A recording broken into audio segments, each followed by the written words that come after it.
দীর্ঘ প্রতীক্ষার পর সরকারি চাকরিজীবীদের নবম পে স্কেলের পরিপত্র জারি করা হয়েছে। জানা গেছে এতে বেতন বাড়বে প্রায় দ্বিগুণ। বিস্তারিত ভিডিওতে জানুন। পরিপত্র জারি, আজই গেজেট প্রকাশ। কর্মচারীদের সর্বনিম্ন ৩২,০০০ টাকা ও পূর্ণাঙ্গ তালিকা প্রকাশ সহ পাশ হল নবম পে স্কেল। প্রধান উপদেষ্টা যা বলল। ভিডিওটি শুরু করার পূর্বে চ্যানেলটি সাবস্ক্রাইব করুন। গতকাল সন্ধ্যার দিকে পে কমিশনের চেয়ারম্যান প্রধান উপদেষ্টার কার্যালয়ে খসড়া জমা দেন। এরপর প্রধান উপদেষ্টা নিজেই খসড়ার সকল দিক ভালোভাবে পর্যালোচনা করেন এবং কোথায় সংশোধন করা প্রয়োজন সকল বিষয় নিয়ে আলোচনা করেন। প্রধান উপদেষ্টা ড ইউনুস বলেন, এই খসড়াটি বাস্তবসম্মত হয়েছে। ২০২৫ সালে নবম পে স্কেল বাস্তবায়নের জন্য যে খসড়া খুবই গুরুত্বপূর্ণ আবেদন রাখবে, ঠিক এই খসড়াটি তার অনুরূপ। বাংলাদেশের ২২ লক্ষ সরকারি চাকরিজীবীদের জন্য এই খসড়ার মধ্যে সকল বিষয় উপস্থাপন করা হয়েছে। বিশেষ করে যারা নিম্ন গ্রেডের কর্মচারী আছেন তাদের জন্য গুরুত্বপূর্ণ কয়েকটি দিক উল্লেখ করেছে পে কমিশন। পে কমিশনের চেয়ারম্যান জাকির আহমেদ খান ও অর্থ উপদেষ্টা এই খসড়া প্রস্তুত করেছেন। একই সঙ্গে খসড়া জমা দেওয়ার পর অর্থ উপদেষ্টা বলেন, আমরা পে কমিশনের সঙ্গে একতাবদ্ধ হয়ে কাজ করেছি। যেহেতু নবম পে স্কেল সরকারি চাকরিজীবীদের দীর্ঘদিনের প্রত্যাশা, তাই দ্রুত নবম পে স্কেল বাস্তবায়ন করার মাধ্যমে সরকারি চাকরিজীবীদের দীর্ঘদিনের হতাশ অবস্থান থেকে রেহাই পাওয়া সম্ভব। ইতিমধ্যেই ধাপে ধাপে কয়েক দফায় বৈঠক অনুষ্ঠিত হয়েছে।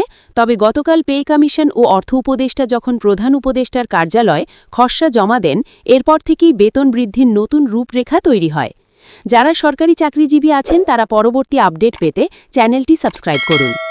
আজ সকল ধরনের সরকারি প্রতিষ্ঠান ও কার্যক্রম বন্ধ, তাই আগামী রবিবার সরকারি চাকরিজীবীদের জন্য বেতন বৃদ্ধির নতুন গেজেট প্রকাশ করা হবে। ইতিমধ্যেই অন্তর্বর্তীকালীন সরকারের প্রধান উপদেষ্টা গেজেট প্রকাশের জন্য অর্থ মন্ত্রণালয়কে নির্দেশ দিয়েছেন। কর্মচারী ফোরামের একাধিক সদস্য বেতন বৃদ্ধির জন্য আন্দোলন করার পর এই সিদ্ধান্ত নেয় পে কমিশন ও অর্থ উপদেষ্টা।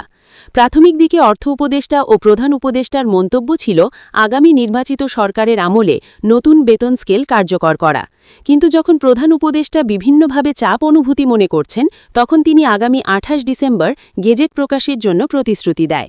তার নির্দেশক্রমে পে কমিশনের চেয়ারম্যান জাকির আহমেদ খান গতকাল চূড়ান্ত রিপোর্ট প্রধান উপদেষ্টা কার্যালয়ে জমা দেয়। নাম অপ্রকাশিত রাখা শর্তে একজন ঊর্ধ্বতন কর্মকর্তা বলেন, সরকারি চাকরিজীবীদের বেতন বৃদ্ধি করা শুধুমাত্র এক সপ্তাহের কাজ। যেহেতু ইতিমধ্যে আমাদের সকল কাজ শেষ হয়েছে, এখন শুধুমাত্র গেজেট প্রকাশের অপেক্ষায় আছেন সংশ্লিষ্ট মহল।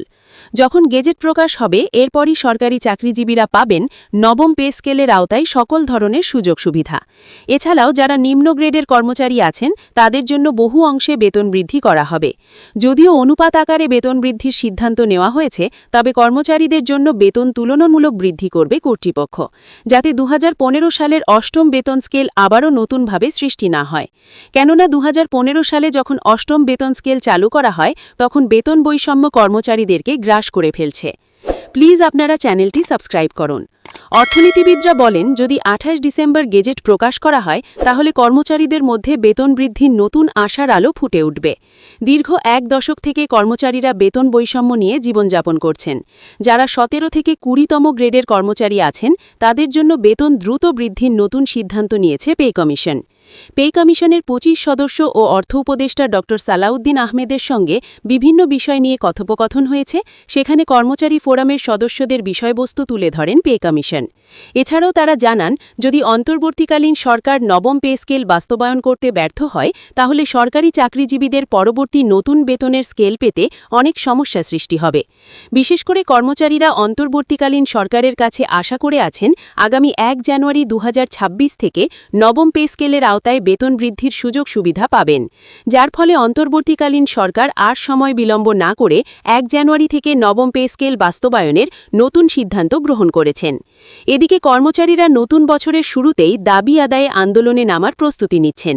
মূলত ২০ ডিসেম্বর নতুন কর্মসূচি ঘোষণা করার পরিকল্পনা ছিল, তবে শহীদ ওসমান হাদির মৃত্যুর কারণে তা স্থগিত করা হয়।